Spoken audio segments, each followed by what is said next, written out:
Jees. Elikkä mä nopeasti juttelisin tällaisesta add-onista, mikä täällä meillä on tehty. Vaadin Calendar. Mä oon ollut sitä tekemässä ja pari muutakin tyyppiä täällä.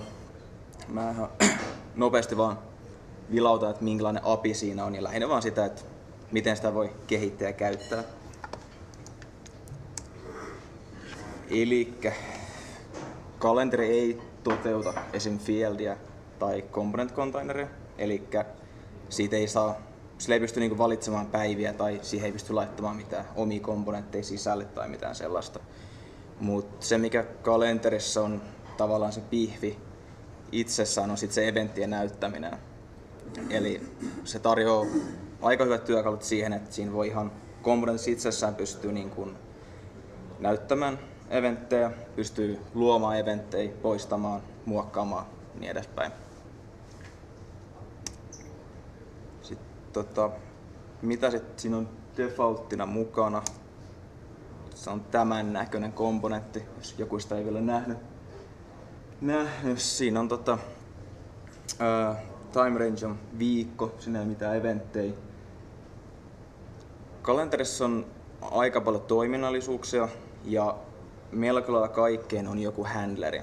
Ja niitä handlereja pystyy itse kirjoittamaan, joten esimerkiksi kun meillä on defaulttina täällä vaikka tämä navigaatio tässä viikkonäkymässä, niin sen pystyy itse vaikka poistamaan tai tekemään silleen, että pystyy navigoimaan vaikka tietyn kuukauden sisään tai mitä sitä ikinä haluaakaan. Melkein kaikille handlereille on joku default-implementaatio, eli pystyy klikkailemaan vaikka noihin päiviin ja sen tekee jotain, että niitä voi katsoa vähän esimerkkiä, että miten sitä voi käyttää. Oikeastaan varmaan mitä ensiksi haluaisin kalenterissa muokata, kun sitä lähtee käyttämään, on toi time range. Eli se muuttaa sitä, että miltä toi näyttää. Eli jos me asetetaan time range siihen viikkoon tai pienemmäksi, niin se on toi äskeinen näkymä, mutta sitten viikkoa suuremmat time rangeit näkyy sitten tälleen kuukausinäkymässä. Ja sitä time rangea sitten toi komponentti expendaa, tai siis laajentaa jonkun verran. Eli jos asettaa vaikka tuosta keskiviikosta keskiviikkoon time range, niin se laajentaa sen viikon maanantaihin ja sitten sen toisen viikon sunnuntaihin. Se näyttää aina kokonaisia viikkoja ja kokonaisia päiviä. Viikon alku aina maanantai ja loppu sunnuntai? Ei, kyllä se on ihan tottelee lokaaleja. Se riippuu aina siitä, millä se viikko alkaa. Ja tosiaan eventit on ehkä se tärkein osa tavallaan kalenteria. Ja se hakee niitä eventtejä tuollaiselta event providerilta. Siinä paketissa tulee mukana taas default-implementaatio, joka käyttää ihan vaan peruslistaa. Siinä pystyy lisäämään eventtejä ja poistamaan eventtejä. Se on ihan ok testauksen sinänsä.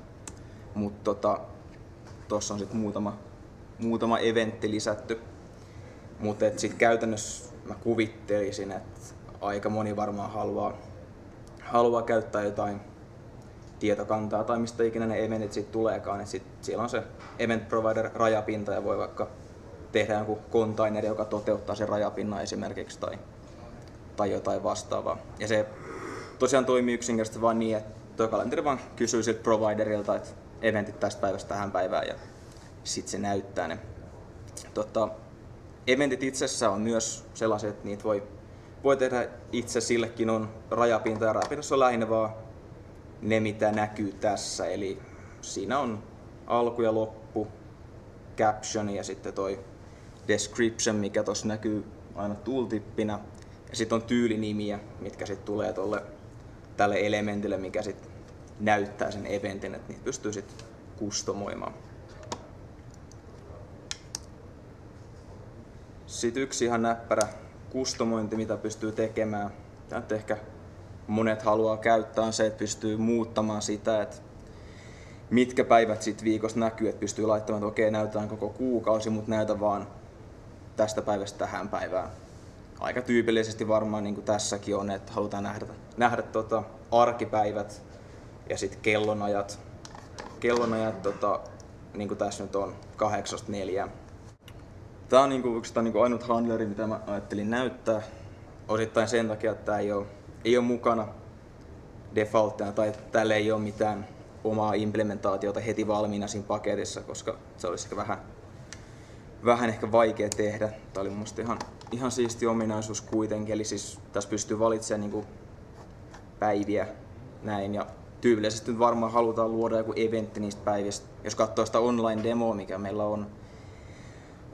löytyy linkki Directorista, niin siinä tulee sellainen hieno pop-up, missä pystyy editoimaan sitä uutta eventtiä, mutta tässä nyt on vaan koodasin tätä presentaatiot varten tällaisen nopea, mikä vaan luo eventin sillä rangelle, mikä on valittu. Sitten tämä on oikeastaan viimeinen, mitä mä ajattelin näyttää, eli kalenteri pystyy toimimaan myös drop targettina. Jos joku on käyttänyt vaadin noita drag and drop juttuja, niin tietää mitä se tarkoittaa. Eli siihen pystyy tiputtamaan toisesta komponentista jotain ja sitten määrittelemään semmoisen handlerin, että mitä sille sitten tehdään sillä jutulle, mitä on tipautettu. Ja tyypillisesti varmaan haluaa luoda eventin sitten siihen kohtaan. Kalenterissa drop target on tässä kuukausi näkymässä nämä päivät, eli pystyy